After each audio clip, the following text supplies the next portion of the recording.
So today we have our book, that is Pradeep's Physical Chemistry, Volume 2nd, written by Dr. SC Khetrapal। और इसका chapter है chapter number 1, that is Thermodynamic 1।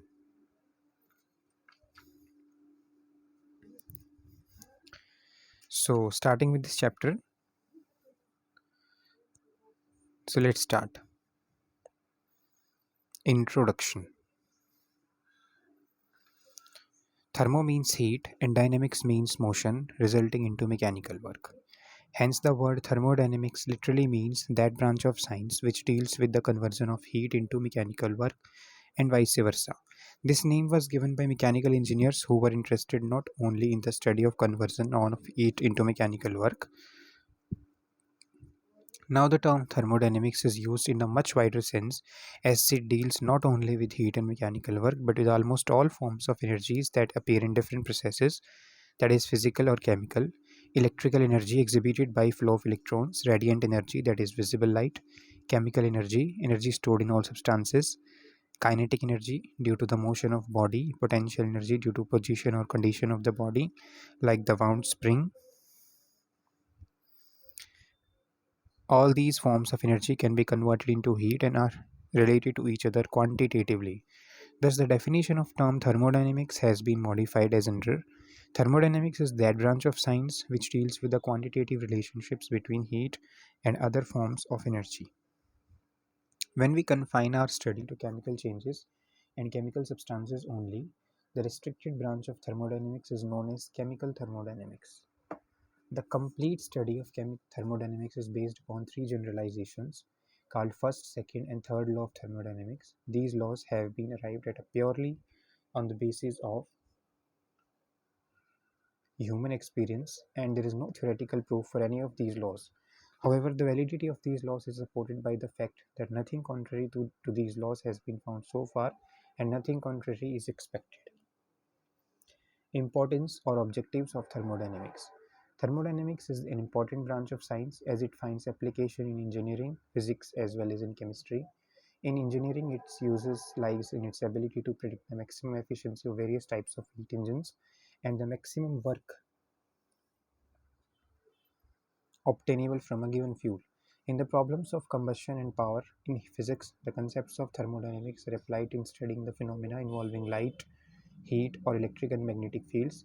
In chemistry, thermodynamics helps us in a number of ways, a few of which are as under: to predict the feasibility of a process. That is, thermodynamics helps us to predict the feasibility of a process, physical or chemical, under a given set of conditions, whether the process would occur or not under the given conditions. That is, second, to predict the yield of products. Thermodynamics has given certain mathematical relations which are helpful to predict the yields of products. In other words, it helps to predict the extent to which a reaction would take place until the attainment of equilibrium.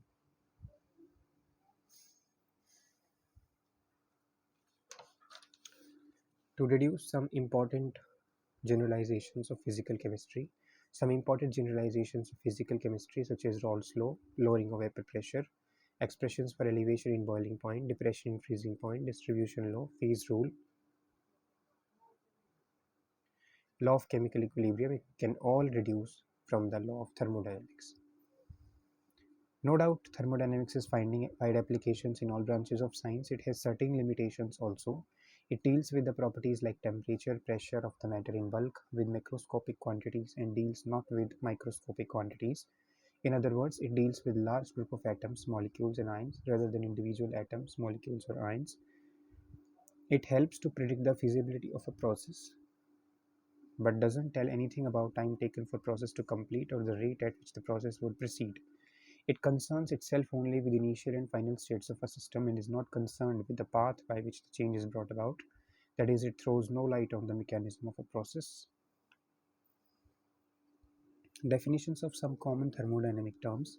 Some common terms used in the study of thermodynamics are briefly described below.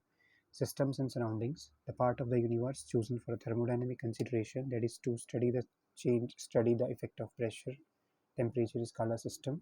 The remaining portion of the universe excluding the system is called surroundings. A system usually consists of a definite amount of one or more substances and is separated from the surroundings by a real or imaginary boundary through which matter and energy can flow from the system to the surroundings or vice versa. Types of systems: open, closed, and isolated. Open system: a system is said to be an open system if it can exchange both matter and energy with the surroundings. For example, if some water is kept in an open vessel, or if some reaction is allowed to take place in an open vessel. Between a piece of marble and HCl, exchange of both matter and energy takes place between system and surroundings.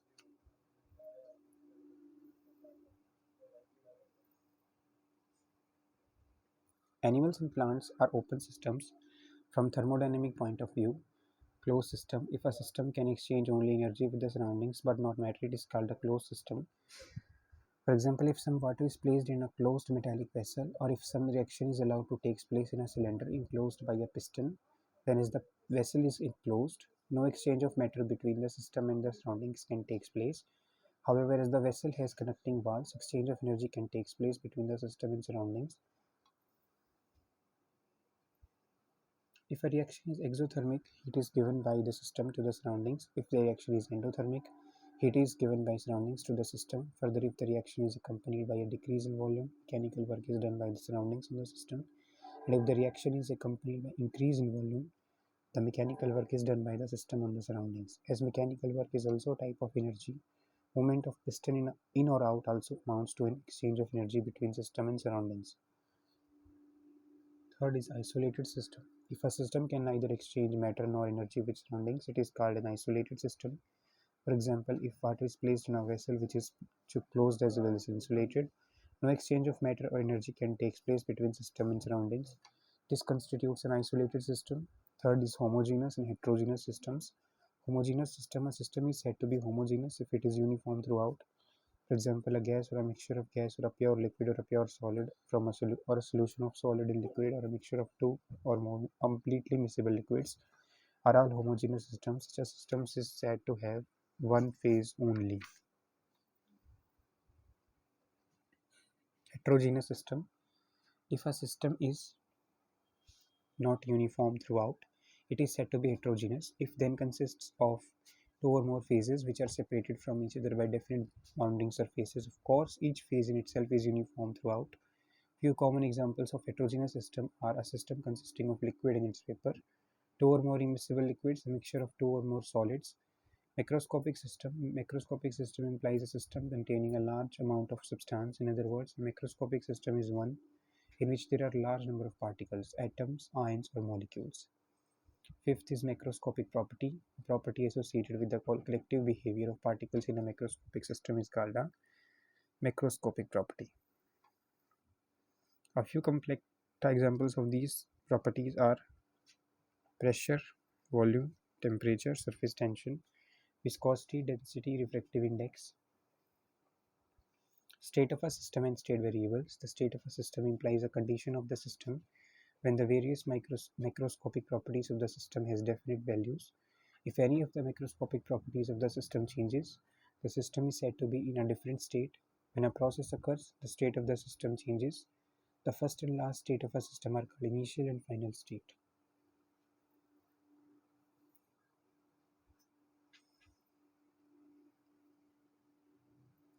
Since the change in macroscopic properties results in the change in the state of system, the macroscopic properties are called state variable. It is important to mention here that for defining the state of a system, it is not necessary to define the values of all macroscopic properties, state variables, as they are dependent upon each other. The four most common macroscopic properties which are sufficient to define the state of a system are composition, pressure, volume, temperature. If these properties are fixed, all other physical properties of system are automatically fixed.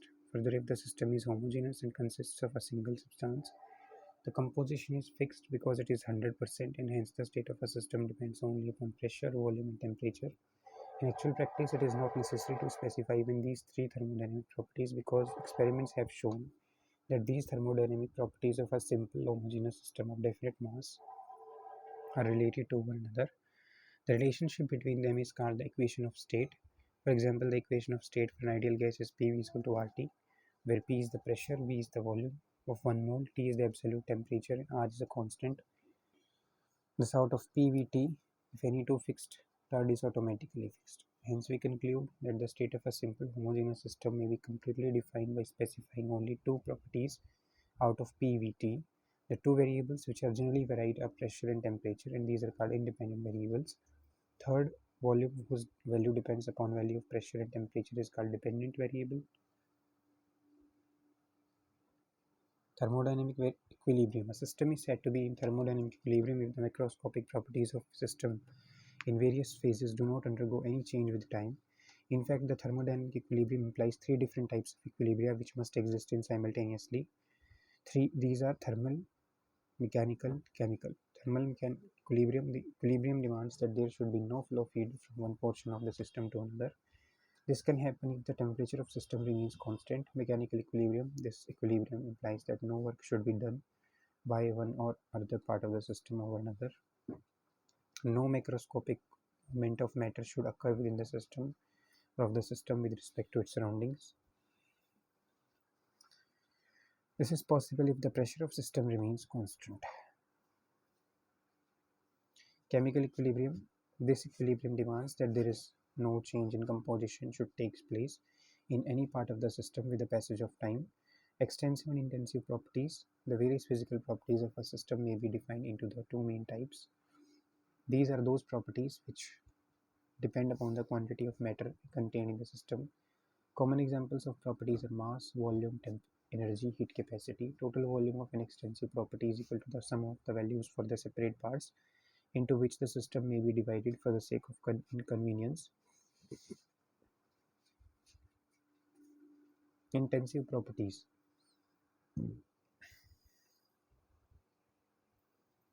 These are those properties which depend upon the nature of substance and are independent of the amount of substance present in the mixture.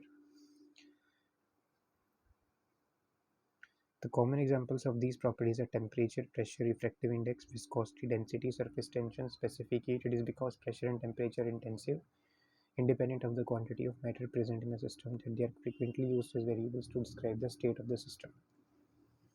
It is of interest to note that an extensive property may become intensive by specifying the amount of the substance concerned.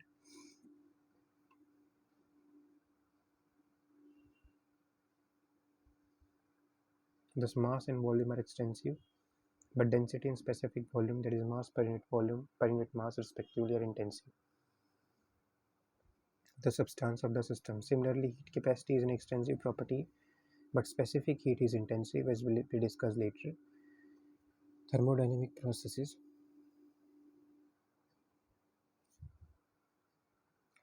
A thermodynamic process is said to occur when the system changes from one state to another state. Different processes commonly met within the study of chemical thermodynamics are as follows. Isothermal. When a process is carried out in such a manner that the temperature remains constant throughout the process, it is called isothermal process. Obviously, when such a process occurs, heat can flow from the system to the surroundings and vice versa in order to keep the temperature of the system constant. Adiabatic process. When a process is carried out in such a manner that no heat can flow from the system to the surroundings, or vice versa, the system is completely insulated from the surroundings.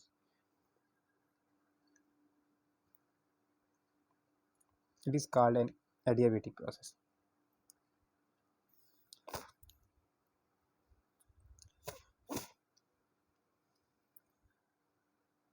Third is isochoric process. It is a process during which the volume of system is kept constant. Isobaric process. It is a process during which the pressure of the system is kept constant. Reversible and irreversible. The various types of processes mentioned above may be carried out reversibly or irreversibly. These terms may be understood as follows.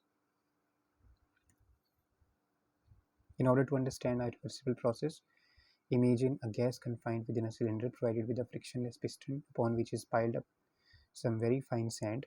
Suppose the pressure exerted by gas on the piston is equal to the combined pressure exerted by the weight of the piston, the pile of sand, and the atmospheric pressure. Thus, under these conditions, the piston doesn't move at all and a state of equilibrium is said to exist. Now, if one particle of sand is removed, the gas will expand very slightly, but the equilibrium will be restored almost immediately. Such a change is called an infinitesimal change. If the particle of sand is replaced, the gas will return to its original volume by the continual removal of particles of sand. The gas can be allowed to undergo a finite expansion, but each step in this expansion is an infinitesimal one and can be reversed by an infinitesimal change in the external conditions. At all times, the equilibrium is restored immediately. Process carried out in this way is called a reversible process and may be defined as follows. A reversible process is a process which is carried out infinitesimally slowly so that all the changes occurring in the direct process can be exactly reversed and the system remains almost in a state of equilibrium at all times. In other words, a reversible process may be defined as a process which is conducted in such a manner that at every stage driving force is only infinitesimally greater than the opposing force and which can be reversed by increasing the opposing force by an infinitesimal amount. On the other hand, a process which does not meet the above requirements is called an irreversible process. In other words, an irreversible process is defined as that process which is not carried out infinitesimally slowly. Instead, it is carried out rapidly so that the successive steps of direct process cannot be retracted and any stage in the external change in the external conditions disturbs the equilibrium. It is interesting to note that all naturally occurring processes, that is spontaneous processes like the flow of water down a hill or the flow of heat from a hot end to a cold end of an iron bar, are thermodynamically irreversible. Further, strictly speaking, a reversible process is almost impossible as it would be as it would require infinite time for completion. Nevertheless, concept of a reversible process is quite important as will be seen later in this chapter. Process can be made very nearly reversible in some cases. For example, if an opposing EMF is applied to a cell, then no current flows if the opposing EMF is exactly equal to that of a cell. If the opposing EMF is very slightly infinitesimally less than that of a cell, a very small current is given out by the cell. If the opposing EMF is slightly greater than that of the cell, a very small amount of current flows in the opposite direction. In the above example, if the differences between E1 and E2 is large, the process becomes thermodynamically irreversible. Internal energy. It has already been mentioned that whenever some process, physical or chemical, occurs, it is usually accompanied by some energy change. Energy may appear in different forms such as heat, light, work. In case of processes involving chemical substances, let us consider the following examples. Ice melting with the absorption of heat. Ice solid plus heat to water liquid. Water decomposes into hydrogen and oxygen with the absorption of electrical energy. H2O liquid plus electrical energy gives hydrogen gas plus half oxygen gas. When coal or a magnesium ribbon burns, heat and light are produced. Carbon plus oxygen gives CO2 plus heat and light. Magnesium and oxygen gives magnesium oxide, again giving heat and light. When a reaction takes place in a galvanic cell, electrical energy is produced. Zinc plus copper sulfate gives zinc sulfate plus copper plus electrical energy. When petrol burns in an engine or a gas expands, energy in the form of work is produced. Evolution or absorption of energy in different processes clearly shows that every substance or the system containing one or more substances must be associated with some definite amount of energy, the actual value of which depends upon the nature of the substance, that is, arrangement of atoms and electrons within the molecules, and the conditions of temperature, pressure, volume, and composition. The energy thus associated with the substance or a system is called its internal energy and is usually denoted by the symbol E or U. No doubt that every substance or a system is associated with a definite amount of internal energy, but it's not possible to find its absolute value because it involves certain quantities like translational, vibrational, and rotational kinetic energies which cannot be measured. However, fortunately, it is not required to know the absolute value of internal energy possessed by any substance or a system. What is required in different processes is simply the change of internal energy. When the reactants change into products or when system changes from initial state to final state, this is easily measurable and is represented by E, delta E or U.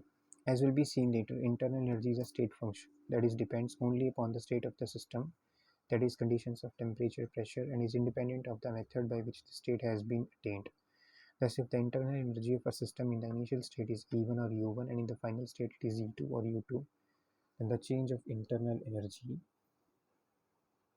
will be given by E2 minus E1. Similarly, in a change of chemical reaction. If ER is the internal energy of reactant and EP is the internal energy of products, the energy change accompanying the process would be, obviously, if U1 greater than U2, the extra energy possessed by the system in the initial state of the reactant would be given out, and delta U will be negative according to the above equations. Similarly, if U1 less than U2 or U reactant less than U products, energy will be absorbed in the process and delta U will be positive. Delta U is negative if energy is evolved, delta U is positive if energy is absorbed. Units of energy are ergs or joules. 1 joule is 10 to the power 7 ergs. As learnt from lessons in physics, work is said to have been done whenever the point of application of a force is displaced in the direction of the force. If F is the magnitude of force and L is the displacement of application in the direction in which the force acts, then the work done is given by W is equal to force into length. The above type of work is called mechanical work. However, there are many other forms of work, but in each of these forms, work done is a generalized force called intensity factor into a generalized displacement called capacity factor. Some common examples are electrical work. Generalized force is the EMF and the generalized displacement is the quantity of electricity flowing through circuit. Electrical work done is EMF into quantity of electricity.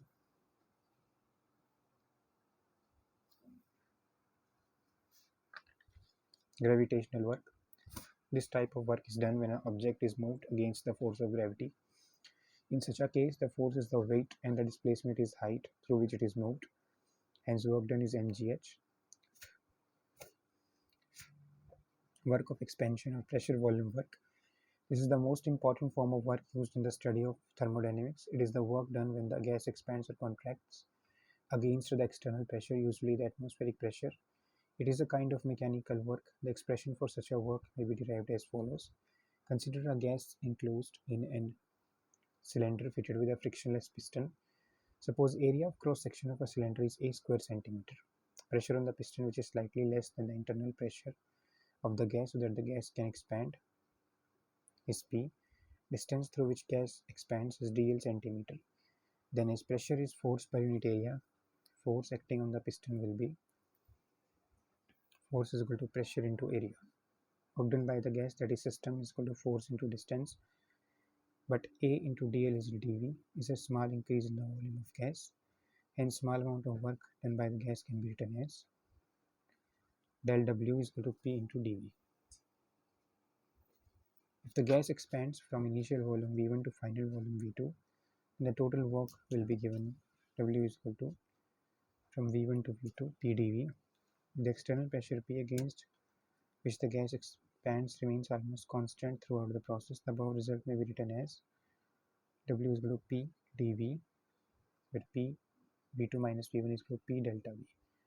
Delta V is equal to V2 minus V1 is the total change in the volume of gas of the system.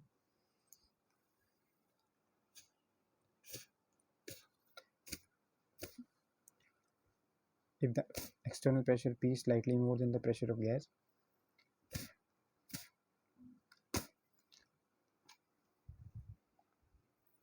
gas will contract. The work will be done by the surrounding of the system. However, the same formula will apply for the work done. It may be mentioned here that P is the external pressure and hence is sometimes written as P external. So that W is equal to P external into delta V. Note that the above expressions are for irreversible work. As external pressure has been kept constant, the expression for reversible work has been derived. According to the latest SI conventions of a sign, W is taken as positive if W is done on the system, and it is taken as negative if W's work is done by the system. With proper sign conventions, we write work done by the system, work done of expansion minus P delta V, work done on the system, work of contraction is plus P delta V. For small changes in volume, that is dV, we write for expansion del W is equal to minus P dV. For contraction, del W is equal to plus P dV. Work done in a reversible process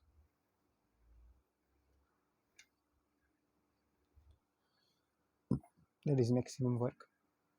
It can be seen that the work done by a system is the maximum work if the process is carried out under reversible conditions.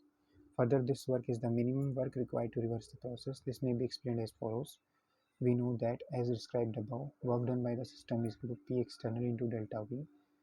Thus, for a given increase in the volume delta V, the net work done by can be maximum if P external is maximum.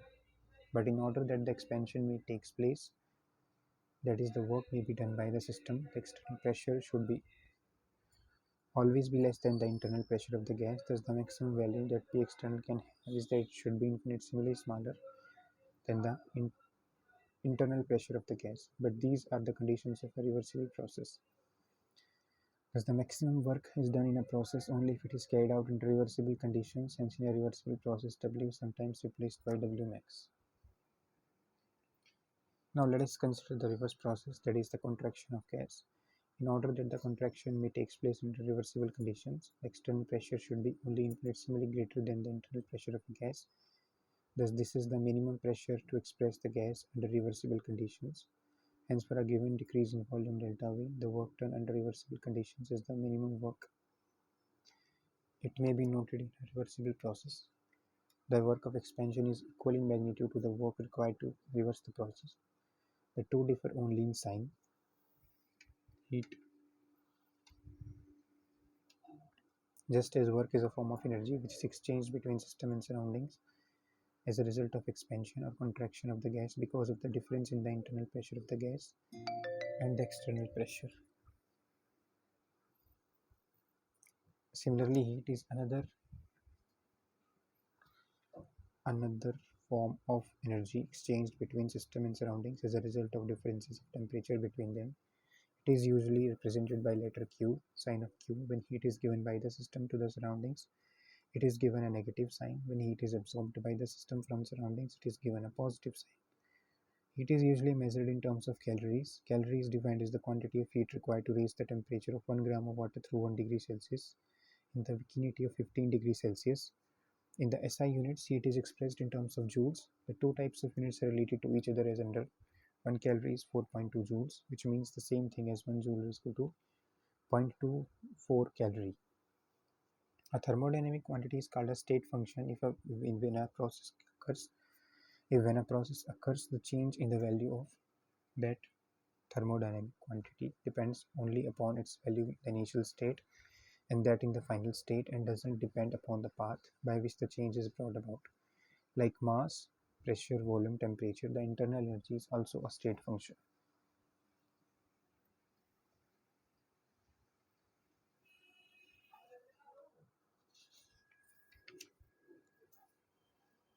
On the other hand, a thermodynamic quantity, the change in the value of which during a process depends upon the path followed, is not a state function, but is sometimes called path function. Heat and work are not state functions, but are path functions. Further, it is important to mention here that when a process occurs slowly, the total change in the value of a thermodynamic quantity can be obtained by integration only if it is a state function. Similarly, a thermodynamic quantity can be differentiated only if it is a state function.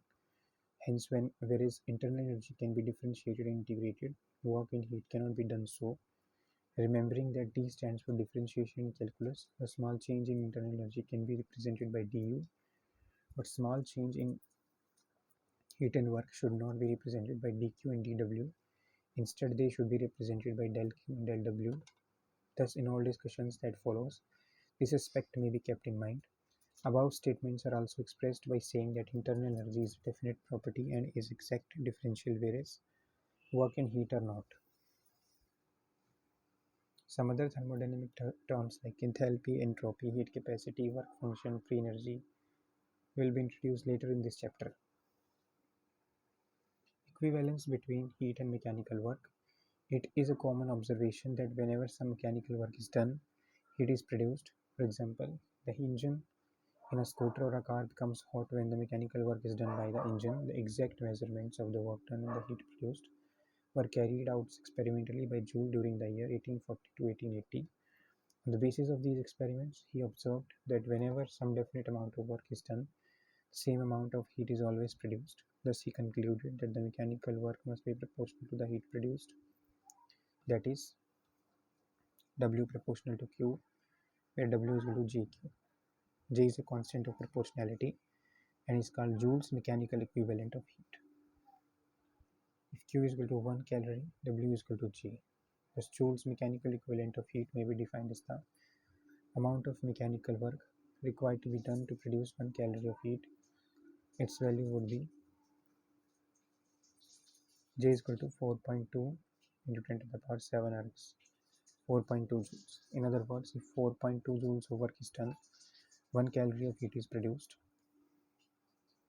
That is why we say that 1 calorie is 4.2 joules.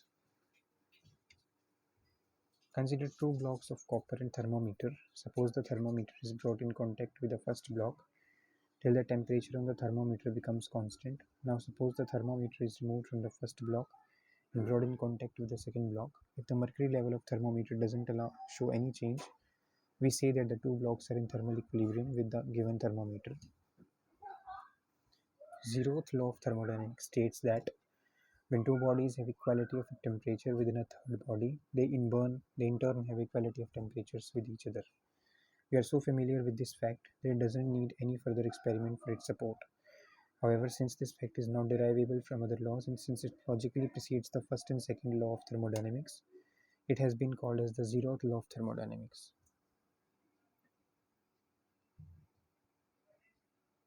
The law is in fact the basis of temperature measurement, for numbers can be placed on the mercury thermometer, and every time a body has equality of temperature with the thermometer, we can say that the body has the temperature we read on the thermometer.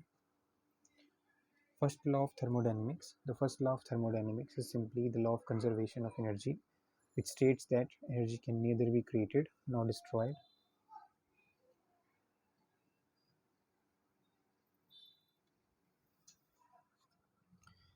And may be converted from one form to another. This law is purely a result of experience. A number of other statements have also been given to the law.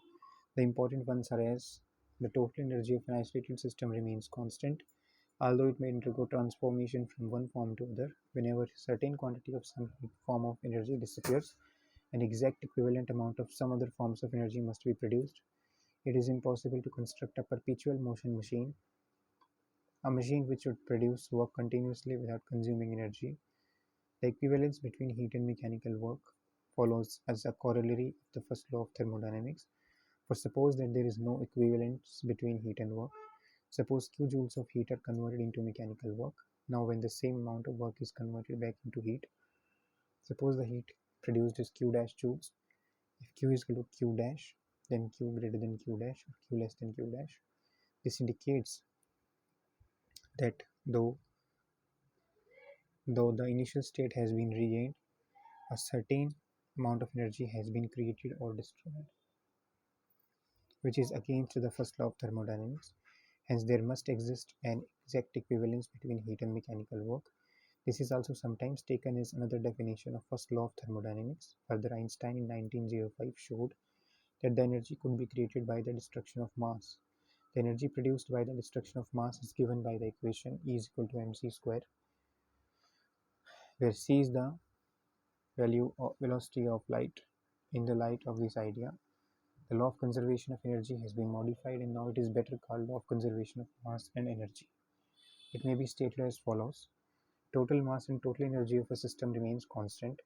In ordinary special chemical reactions accompanied by evolution of heat, the change in mass is so small that it is almost undetectable on any chemical balance. Energy produced is large because of high value of C and hence C square.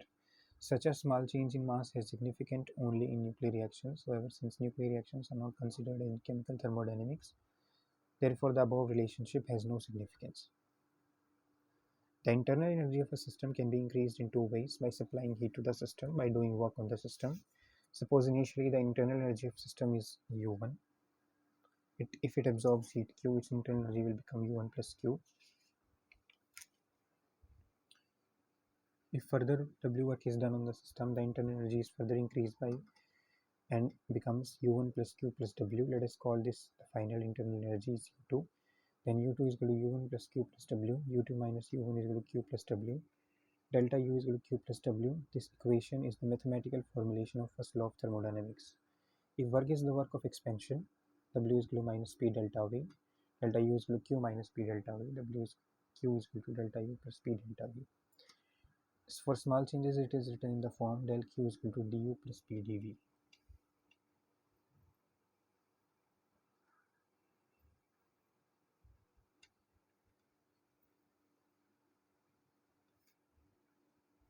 Nature of internal energy, work and heat. That internal energy is a state function, whereas work and heat are not, always follows directly from first law of thermodynamics as explained below. Internal energy, a state function. The internal energy is a state function. When a process occurs, the change in its value depends only upon its value in the initial state and that in the final state, and is independent of the path by which the change is brought about. For example, consider a system having a particular pressure, volume and temperature represented by the point A. In figure 1.7, suppose the pressure, volume and temperature are changed in such a way that the system is brought to the point B by path 1. Now if the system is returned to the point A by path 2nd, the energy change is brought to the point by path 1. Now if the system is returned, if the energy changes involved in path 1 and 2 are not the same, then suppose that the increase in internal energy by path 1 is greater than the increase in internal energy along path 2nd. Thus, by carrying on the process A to B by path 1 and the reverse process B to A in path 2nd, though the original state has been restored, some energy would have been created. This is contrary to the first law of thermodynamics. Thus, it may be concluded that the energy change involved in the process A to B must be equal in magnitude to that involved in the process B to A by path 2nd. In other words, the energy change accompanying a process is independent of the path followed and depends only upon the initial and final states. Thus, if UA is the internal energy of system in the initial state and UB that in the final state, the change in internal energy accompanying the process would be given by delta U is equal to UA minus UB minus UA. The internal energy depends upon quantity of substance contained in the system, hence it is an extensive property. The internal energy of ideal gases is a function of temperature only, hence in isothermal processes, as the temperature remains constant, there is no change in internal energy. Delta U is equal to 0.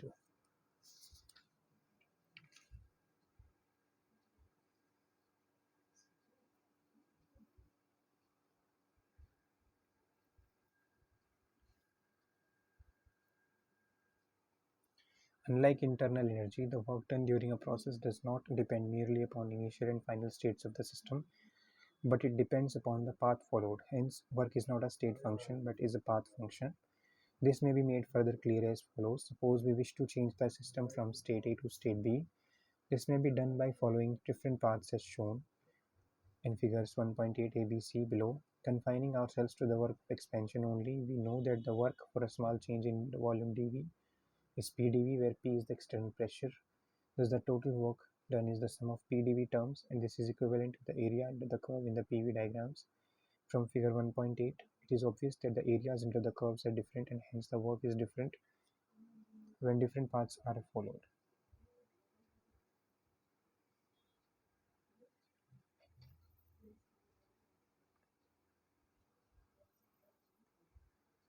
That heat is also not a state function follows directly from the mathematical formulation of the first law of thermodynamics.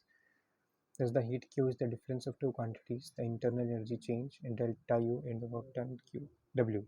But we have already discussed that delta U is a state function, whereas W is not a. Now since W depends upon path followed, therefore Q will also depend upon path followed. In other words, Q is also not a state function but is a path function. Some interesting results may be observed from the above discussion as follows. Neither Q or nor W is a state function, yet the quantity Q plus W is a state function. For a process in which volume remains constant, no work is done, that is W is equal to 0. Hence from the first law of thermodynamics, delta U is equal to QV, that is V indicating a constant volume. Since WU is a state function, del U is a state function, hence QV also must be a state function under these conditions. For a process carried out at constant external pressure, the work done is given by W is equal to minus P delta V, as already discussed.